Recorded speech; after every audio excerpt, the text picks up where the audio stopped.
दोस्तों आज पॉलिटिक्स में एक ऐसा मुद्दा उठा है जो सीधा दिल्ली से कोलकाता तक पावर को हिला सकता है। वेस्ट बंगाल की सीएम ममता बनर्जी ने एक खुला चैलेंज दिया है। उन्होंने कहा, मेरे पास भी अमित शाह की पेन ड्राइव है, ज़्यादा तंग किया तो पोल पट्टी खोल दूंगी। सोचो, एक सीएम कह रही है कि देश के होम मिनिस्टर के खिलाफ उनके पास सबूत है। ये बात ममता ने तब बोली जब ईडी ने बंगाल के हर जगह छापा मारा और टीएमसी के लोगों पर एक्शन हुआ। ममता का कहना है कि ईडी और सेंट्रल एजेंसीज का यूज सिर्फ उनकी सरकार को गिराने के लिए हो रहा है।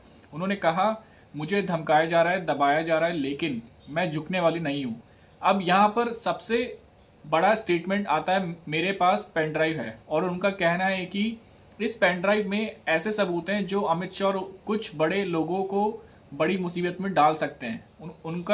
उन्होंने कोल स्कैम का भी जिक्र किया और कहा कि पैसा का रास्ता कुछ बड़े नेताओं तक जाता है और अगर ज़रूरत पड़ी तो वो सब पब्लिक कर देंगी।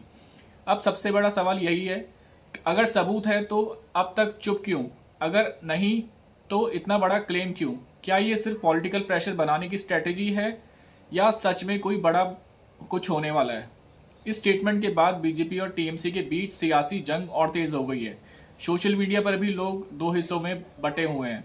कुछ ममता का सपोर्ट कर रहे हैं, कुछ उनके क्लेम पर सवाल उठा रहे हैं। अब सबकी नज़र बीजेपी के जवाब पर। क्या अमित शाह इस रिएक्शन पर जवाब देंगे या फिर बीजेपी इसे पॉलिटिकल सिर्फ ड्रामा बताएगी? और ईडी का रोल भी यहाँ इंपॉर्टेंट हो जाता है। ईडी का कहना है कि वो लॉ के हिसाब से काम कर रही है, लेकिन अपोजिशन का आरोप है कि एजेंसीज का गलत यूज़ हो रहा है। ये मुद्दा सिर्फ बंगाल तक सीमित नहीं है, इसका असर नेशनल पॉलिटिक्स पर भी पड़ेगा, क्योंकि ये सीधा होम मिनिस्टर से जुड़ा हुआ है। अगर ममता अपना दावा सच कर देती हैं तो देश की पॉलिटिक्स में भूकंप आ सकता है, और अगर ये सिर्फ प्रेशर टैक्टिक निकला तो ममता पर भी सवाल खड़े होंगे। अब आखिरी सवाल, तुम्हें क्या लगता है, क्या सच में कोई पेन ड्राइव है या फिर ये सिर्फ सियासी चाल है?